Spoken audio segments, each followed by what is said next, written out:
Banks made $280 billion in profit last year, and most of it came from people who thought they were being taken care of. Let that sit for a moment.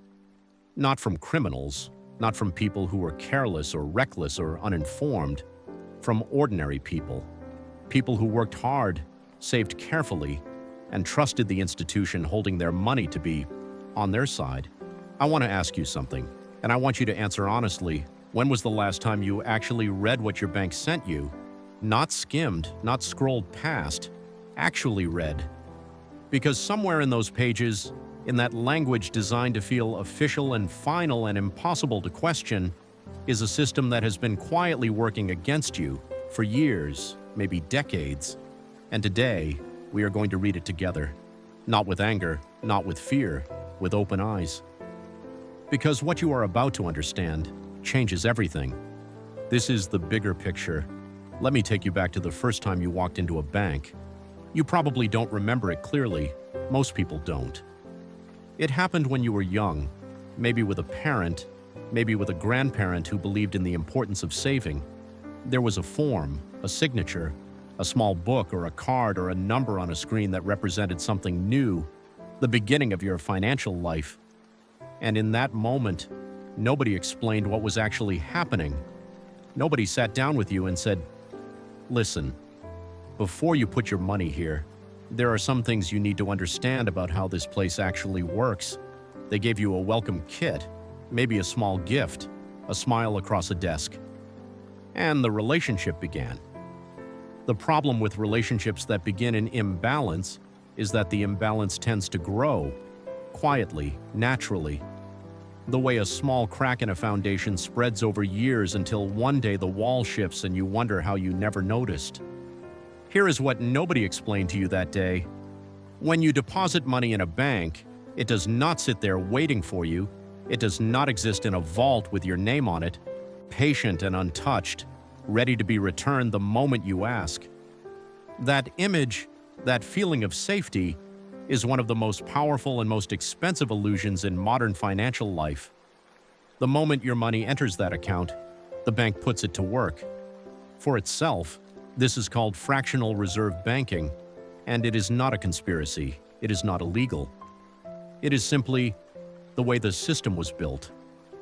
And it has been built this way for over 300 years. Here is how it works in practice. For every $100 you deposit, the bank is legally permitted to lend out approximately 90. They keep 10 in reserve, and the remaining 90 becomes someone else's mortgage, someone else's car loan, someone else's credit card balance that carries a 24% interest rate.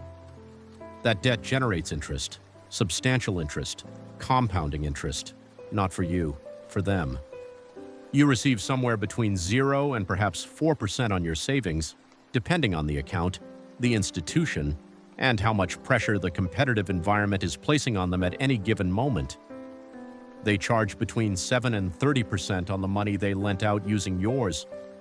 The difference between those two numbers is called the spread, and that spread, multiplied across millions of accounts, millions of loans, millions of simultaneous transactions happening every second of every day across the globe, is how an industry generates hundreds of billions of dollars in profit every single year. Now pause here for a moment, because I want you to feel what this actually means, not just understand it intellectually, but feel it. Your money, the money you earned with your time, your energy, your years, is sitting in an account generating almost nothing for you, while that same money is being used to generate enormous returns for the institution holding it. Returns that flow back to shareholders, to executives, to a system that was designed long before you were born to move wealth in a very specific direction. And the most extraordinary part of this arrangement is that it feels normal. It feels like the way things are, because it has always been the way things are in your lifetime, in your parents' lifetime, in your grandparents' lifetime. Normal and invisible, the most dangerous combination in any system. But here is what changes when you see it clearly. You stop being a passive participant. You stop accepting the default.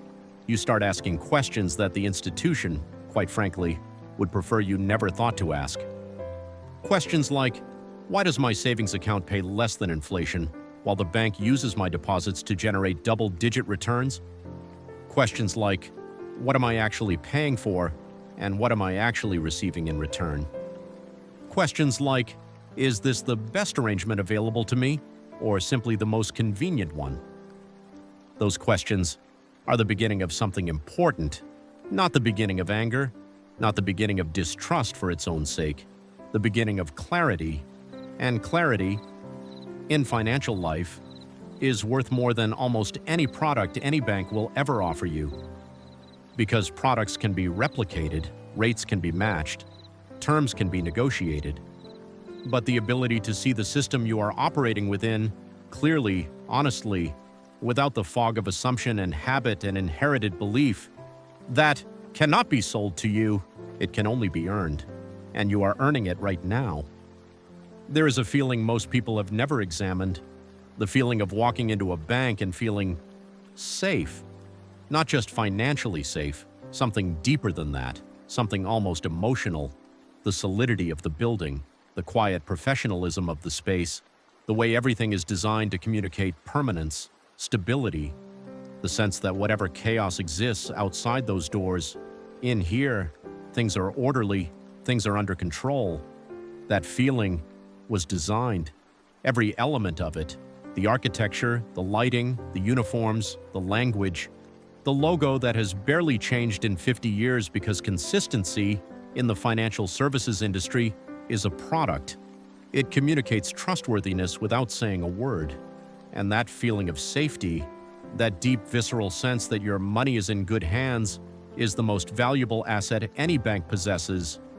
More valuable than its loan portfolio, more valuable than its real estate, more valuable than its technology infrastructure or its regulatory relationships or its balance sheet. Because that feeling is what keeps you from asking questions.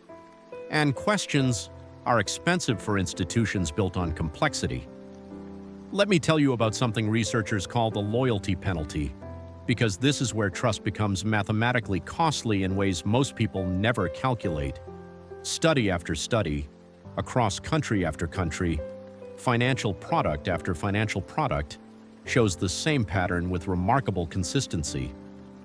New customers receive better rates, better terms, better offers, more attention, more flexibility. Loyal customers, the ones who have been there for 10, 20, 30 years, pay more for the same products with the same risk profile, simply because they stayed. The person who has held a mortgage with the same bank for 15 years is paying a higher rate than the new customer who walked in last Tuesday and negotiated. The person who has kept the same savings account since their 20s is earning less interest than the promotional rate being offered to attract new deposits this quarter. Loyalty in financial services is not rewarded, it is monetized. Because loyal customers are predictable, they are less likely to shop around, less likely to call and negotiate, less likely to feel the friction of leaving and choosing to absorb it anyway. The institution knows this, measures it, prices its products accordingly. A study by the Financial Conduct Authority found that long-standing customers paid on average 70% more than new customers for equivalent insurance coverage. 70% for the identical product, simply because they stayed. Now sit with that number for a moment. Not with anger, with curiosity, because what it reveals is something important about how trust functions in a commercial relationship. When you trust completely, you stop verifying. When you stop verifying, you stop negotiating. When you stop negotiating, you accept the terms as presented, and the terms as presented in a system designed to generate profit are rarely the best terms available. This is not unique to banking. It is human nature interacting with institutional incentive. The institution did not create your tendency to trust and then stop questioning, but it absolutely, deliberately benefits from it. And here's the part that most people find most difficult to absorb. The advisor who sits across from you, the one who knows your name, who asks about your family, who sends a card at the holidays, is not your financial partner. They are an employee. operating within an incentive structure they did not design and may not even fully understand, measured on metrics that have nothing to do with whether your financial life improves, trained on products their institution sells, compensated in ways that reward revenue generation, not client outcomes. This does not make them bad people. Most of them are genuinely trying to help within the constraints of the system they work inside. Many of them believe in what they are offering. The training was convincing, the culture is strong, but believing in a product is not the same as that product being right for you. And the gap between those two things, measured in fees, in returns foregone, in opportunities missed, compounds over decades into a number that would genuinely shock most people if they ever stopped to calculate it. The research suggests that conflicted financial advice, advice shaped by institutional incentives rather than client interest, costs retirement savers in the United States alone approximately $17 billion every single year. $17 billion, not stolen, not fraudulent, simply redirected through perfectly legal, perfectly professional, perfectly ordinary transactions that felt like service and functioned like extraction. And I am not telling you this to make you feel foolish for trusting. Trust is not foolish, it is human, it is necessary, it is how relationships, including financial ones, function. I am telling you this because trust without awareness is vulnerability. And you deserve better than vulnerability. You deserve to walk into every financial interaction with the warmth of a person who is willing to engage and the clarity of someone who understands exactly what game is being played, not against them, alongside them, but with your eyes open. That shift from trust to informed engagement is quiet. It does not require confrontation or cynicism or the exhausting work of suspecting everyone. It requires only this: the willingness to ask one more question than you used to. And we are going to spend the rest of this conversation giving you exactly the right questions to ask. There is a particular kind of silence that happens in a bank. Not the silence of emptiness, the silence of assumption. The quiet that settles over a conversation when both parties have agreed, without ever saying so, that certain questions will not be asked. You have been in that silence. Most people have. You are sitting across from someone professional and prepared. They have documents, they have numbers, they have a script so well rehearsed it no longer feels like a script. And somewhere in the room, there is an unspoken agreement that your role in this conversation is to listen, to nod, to sign where indicated, not to question. Because questioning feels uncomfortable.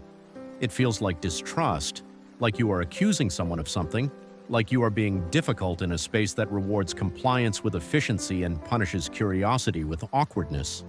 That discomfort is not accidental. It was cultivated over decades of institutional design, over generations of financial culture that position the bank as the expert and the customer as the grateful recipient of its expertise. And today, we are going to dismantle that dynamic. One question at a time. The first question nobody asks, but everyone should. What is the total cost of this product over its full term? Not the monthly payment, not the interest rate in isolation, the total cost. Every dollar that will leave your account, from the first payment to the last, including every fee, every charge, every cost embedded in the structure of the product. Banks are required in most jurisdictions to disclose this number, but they are not required to make it prominent. They are not required to say it out loud in a clear voice at the beginning of the conversation. It exists somewhere in the documentation, in a font size chosen for compliance, not clarity. Ask for it, out loud, before you sign anything, because the difference between the monthly payment, which feels manageable, and the total cost over 30 years, which is often 2 to 3 times the original loan amount, is one of the most important numbers in your financial life. And most people never see it until it is too late to matter. The second question that changes everything: is there a lower-cost alternative to what you are recommending? This question does something remarkable. It signals that you understand the product being recommended is not the only product available, that you are aware alternatives exist, that you are willing to have that conversation. Watch what happens in the room when you ask it. Some advisors will engage honestly. They will tell you about lower fee options, about index funds versus managed funds, about the difference in long-term outcomes between products that charge 1% annually and products that charge 0.1% annually. Others will redirect, minimize, explain why the more expensive option is actually better for someone in your situation. Listen carefully to that explanation.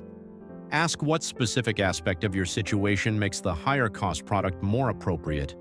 Press gently for specifics, because specifics are where the truth lives, and vague reassurances, delivered with confidence, are where the profit margin hides.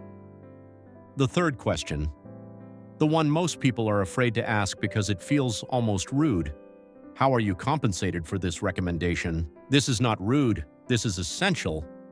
This is the question that reveals the incentive structure operating beneath the surface of every financial recommendation you will ever receive. Is this advisor paid a salary, a commission on the products they sell, a bonus tied to quarterly revenue targets? Do they receive additional compensation for recommending products from affiliated companies? Is there a sales contest this quarter that this product would contribute to? These questions are legal, they are reasonable, they are the questions a genuinely informed financial consumer asks as a matter of course, and the answers will tell you more about the recommendation you just received than any amount of product literature ever could. The fourth question, perhaps the most powerful of all, what happens if I do nothing? This question cuts through urgency, and urgency is one of the most reliable tools in the financial services sales environment. The rate is only available until Friday. The window for this investment is closing. The risk of waiting is significant. Sometimes that urgency is genuine. Most of the time, it is manufactured. A pressure technique designed to short-circuit the deliberation that good financial decisions require. What happens if I do nothing? Forces the conversation back to reality. If the answer is genuinely nothing significant, then the urgency was artificial. If the answer reveals real consequences, then you can evaluate those consequences clearly without the fog of manufactured pressure. These four questions, asked calmly, professionally, without apology, will change every financial conversation you have from this moment forward. Not because they guarantee perfect outcomes, not because they make every advisor honest or every product fair or every institution transparent, but because they signal something to the person across the desk, and more importantly, to yourself, that you are no longer a passive participant in your own financial life, that you understand the game well enough to ask about the rules, and that the silence, the comfortable institutional silence that has been costing you money for years, is over. Let me tell you something that will change how you see every interaction you have ever had with a financial institution. They know you better than you know yourself. Not in the way a friend knows you, not in the way someone who has sat across from you through difficult years and honest conversations knows you, but in a different way, a more precise way, a way that is, in many respects, more actionable than anything a friend could offer. They know your patterns. They know that you check your balance on Sunday evenings when the anxiety of the coming week begins to build. They know that you spend more in December than any other month, and that January always brings a quiet correction followed by a gradual return to the same habits by March. They know that you have never negotiated a fee in your life, that you have never called to ask for a better rate, that you renewed your mortgage at the posted rate without shopping around twice. They know, because the data tells them, and the data never lies the way memory does. Financial institutions are among the most sophisticated data operations on Earth. Every transaction you make is a data point, every login, every search within their platform, every product you looked at but did not purchase, every moment of hesitation recorded in the digital trail of your financial behavior. This data is analyzed, modeled, used to predict your future behavior with remarkable accuracy, used to determine what to offer you, when to offer it, at what price, and with what emotional framing to maximize the probability that you will say yes. This is not speculation, it is documented practice. The industry term for it is behavioral segmentation, and your segment was assigned long before you walked into that branch or opened that app or called that number. Think about what that means. The offer that arrived in your inbox last Tuesday was not random, it was targeted, based on a model of your behavior that suggested you were in a specific moment of financial receptivity. Perhaps your balance had dropped below a threshold that historically correlates with interest in credit products. Perhaps your transaction history suggested an upcoming large purchase. Perhaps your browsing behavior within their platform indicated consideration of a product they wanted to sell. The timing was not coincidence, the framing was not generic. It was built for someone who looks exactly like you, behaves exactly like you, and based on the data, was likely to respond in a predictable way. And here is the uncomfortable truth underneath all of this. Most of the time, the model is right. Not because you are predictable in a simple or diminishing sense, but because human financial behavior, under stress, under time pressure, under the weight of daily life, follows patterns that are remarkably consistent. Patterns that can be identified, anticipated, and influenced. The question is not whether this is happening. It is. The question is what you do with that knowledge. Because here is the thing about understanding that you are being modeled. It gives you something the model does not expect. Awareness, and awareness disrupts prediction. The person who knows they spend more in December can build a structure that accounts for it. The person who knows they have never negotiated can prepare a specific negotiation before the next renewal conversation. The person who understands they are being segmented and targeted can pause before responding to the offer that arrived at precisely the right moment and ask whether the timing serves them or the institution. That pause, that single moment of awareness between stimulus and response, is worth more than almost any financial product you could purchase, because the gap between impulse and decision is where your financial future is actually determined. Not in the markets, not in the interest rate environment, not in the macroeconomic forces that economists debate on television, while your real financial life unfolds in the small, daily, deeply personal decisions that nobody is televising. In that gap, and the institutions know this, which is why so much of their design, their notifications, their limited time offers, their urgency, their social proof is aimed at closing that gap as quickly as possible, at moving you from awareness to action before reflection has a chance to arrive. Your job is to keep that gap open, to let reflection arrive, to let the question form, to allow the discomfort of not deciding immediately to exist long enough for clarity to emerge. This is not paralysis, it is not overthinking, it is not the kind of endless deliberation that prevents good decisions from ever being made. It is simply the practice of being a conscious participant in your own financial life. Rather than a well-modeled, accurately predicted, efficiently monetized data point in someone else's system, you are more than your pattern, and the moment you begin to act like it, the model stops working. Let's talk about what comes after awareness, because awareness without action is just a more sophisticated form of staying still, and staying still in a system designed to move money in a very specific direction is not neutral, it is expensive, but action without direction is equally costly. The person who leaves their bank in anger, without a plan, without understanding what they are building toward, simply trades one set of problems for another. The grass is not always greener. Sometimes it is just a different shade of the same system. What we are talking about is something more durable than reaction. We are talking about architecture, the deliberate, intentional, patient construction of a financial life that serves you, that reflects your actual values, that gives you options when you need them, that does not require you to be perfect or disciplined beyond what is humanly sustainable or free from the pressures and imperfections of a real life. A financial architecture that works even when you don't. Let me show you what that looks like in practice. The first element is separation. Most people keep everything in one place: checking, savings, emergency fund, all in the same institution, all visible on the same screen, all psychologically available at all times. This feels like simplicity. It functions like vulnerability.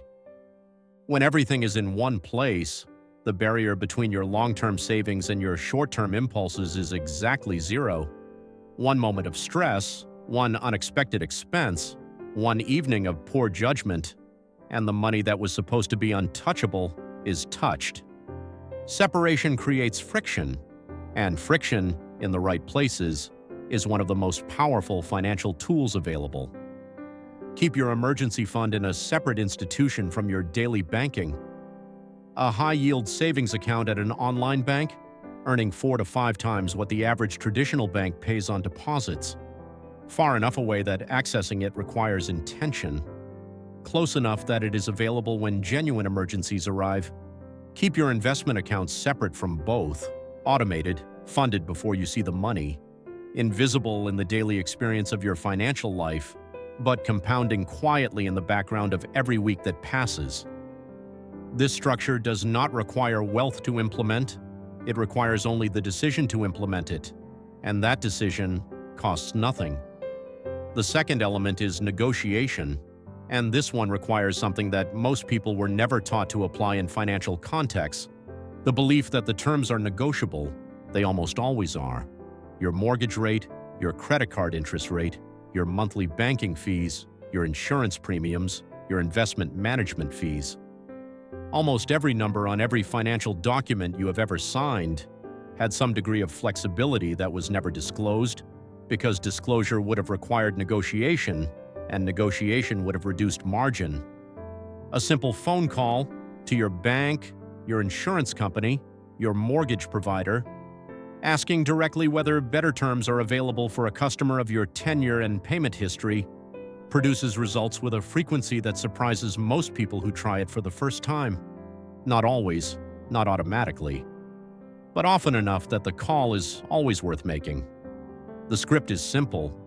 I have been a customer for X years. I've always paid on time. I am reviewing my financial arrangements and wanted to ask whether there are better terms available before I consider alternatives. That last phrase, "before I consider alternatives," is the most important part. It signals that you are aware options exist, that you are willing to use them, that the relationship, which you value, is nonetheless a relationship you are capable of ending. That signal changes the conversation. The third element is education, ongoing, deliberate, independent of any institution that has a product to sell you.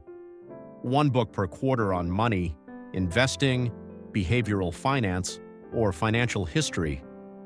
Not to become an expert, but to continuously expand the vocabulary you bring to every financial decision, to slowly, steadily, close the gap between what you know and what the institutions know. That gap will never fully close. It is not supposed to. These are large organizations with significant resources dedicated to understanding money in ways that individuals cannot match. But the gap does not need to close completely to matter. It needs to close enough. Enough that you ask the questions we discussed. Enough that you recognize the patterns we named. Enough that the model built around your predictable behavior begins to encounter a person who is no longer quite so predictable. The fourth element is patience, and this is the one that the entire architecture rests upon. Financial freedom, the real kind, the kind that gives you options, that lets you say no to things that drain you and yes to things that matter, is not built in a quarter. It is not built in a year. It is built in the quiet accumulation of small, correct decisions made consistently over a long period of time by someone who understood that the destination was worth the patience required to reach it. The system you are operating within was built over centuries. It will not be dismantled by a single phone call or a single switched account or a single video watched on a Tuesday evening, but it can be navigated deliberately, intelligently, by someone who sees it clearly and moves through it with intention rather than assumption. That person is who you are becoming. Right now, in this conversation, And the next part of this journey is where everything we have built together starts to come home.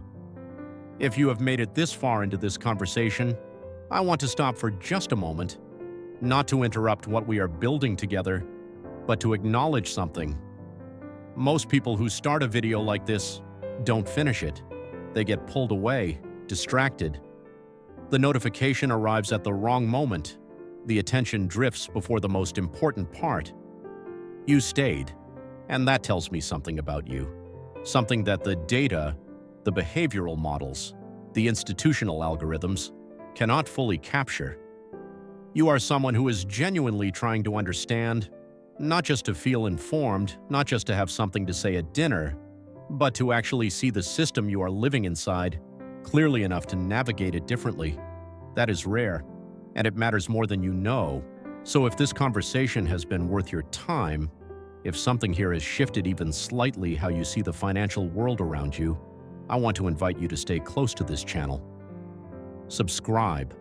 So the next part of this picture reaches you when it is ready, because what we are building here, video by video, conversation by conversation, is not a collection of tips. It is not a list of hacks or shortcuts or clever tricks that promise to make everything easier. It is a framework, a way of seeing, a lens that, once you have it, changes how you read every contract, evaluate every offer, respond to every advisor who sits across from you with a brochure and a smile. That lens takes time to build, and we are building it together. So, subscribe. Share this with one person in your life who needs to hear it. Someone who is working hard, doing everything they were told to do, and still feeling like the distance between where they are and where they want to be is not closing the way it should. This conversation might be exactly what they need. And now, let's finish what we started. Because there is one more thing, one final layer to this system that we have not yet named, and it is, in many ways, the most important one. We have talked about the spread, the fees, the loyalty penalty, the data modeling, the questions that change conversations, the architecture of financial freedom. But underneath all of it, there is something more fundamental, something that connects every element we have discussed into a single coherent picture. It is the question of who benefits from your financial confusion, not abstractly, specifically, measurably, in dollars and cents that flow in a very precise direction every time you sign without reading, accept without questioning, stay without evaluating. And the answer to that question was the answer that changes not just how you bank, but how you think about every institution, every system, every default arrangement that was set up before you arrived and will continue long after you leave unless you decide, deliberately, to engage with it differently. Think about the last financial decision you made without thinking. The automatic renewal, the default investment option, the fee you noticed and then forgot, the rate you accepted because negotiating felt awkward. Now multiply that moment by 12 months, by 10 years, by the full arc of your financial life. What is the cumulative cost of all the moments you did not stop to ask, is this actually working for me? That number is different for everyone, but for most people, it is significant, large enough to matter, large enough that seeing it clearly, even approximately, produces something important, not guilt, not regret. Those are expensive emotions that consume energy without changing anything, something more useful than both. Resolve. The quiet, unshakable, unsexy resolve of someone who has seen the system clearly and decided that from this moment forward, they are going to engage with it differently. Not perfectly, not all at once, not with the impossible standard of never making another financial mistake, but differently, with more awareness, more intention, more willingness to pause before the signature, to ask before the agreement, to evaluate before the renewal. That resolve is the foundation of everything that comes next. And what comes next is where this entire conversation has been heading from the very first sentence. I want to leave you with something, not a list, not a summary, not the kind of tidy conclusion that wraps everything in a bow and sends you back into the world feeling informed but unchanged. something quieter than that, and more lasting. There is a moment that happens, for some people, in their financial lives. A moment that has nothing to do with a market crash or a windfall or a dramatic turn of events. A moment that happens in the silence of an ordinary day. They are looking at a statement, or signing a document, or sitting across from someone in a professional office, and something shifts. Not dramatically, not with the force of revelation, but quietly.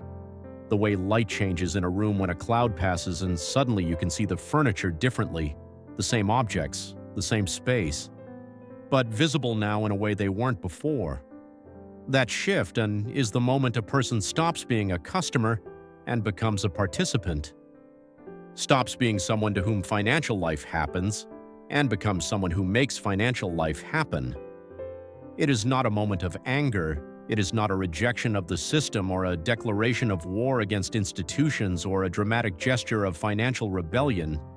It is simply clarity, the kind that comes from understanding how something actually works, from seeing the incentives beneath the surface, from knowing the questions to ask and having the willingness to ask them, from recognizing the patterns in your own behavior, the loyalty penalty you have been paying, the gap you have never calculated, the silence you have never broken. That clarity is what this conversation was always about. Not the spread, not the fees, not the behavioral segmentation or the suitability standard, or the $17 billion in conflicted advice. Those were the details, the evidence, the specific and measurable proof of a larger truth. The larger truth is this: you were handed a financial life before you were old enough to evaluate it, before you had the vocabulary to question it, before you understood that the defaults, the automatic enrollments, the inherited assumptions about where money goes and how institutions work and what loyalty means in a commercial relationship were chosen by someone else for reasons that were not primarily about you, and you have been living inside those defaults, some of them, ever since. Today, that changes. Not because you now know everything, you don't. Neither do I. The system is large and complex and constantly evolving, and there will always be more to learn than any single conversation can contain.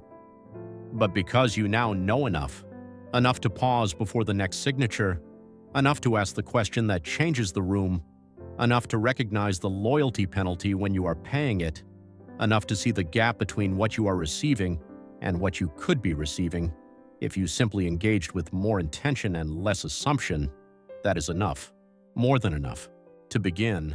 And beginning is everything. Because the journey from financial passenger to financial participant does not start with a perfect plan.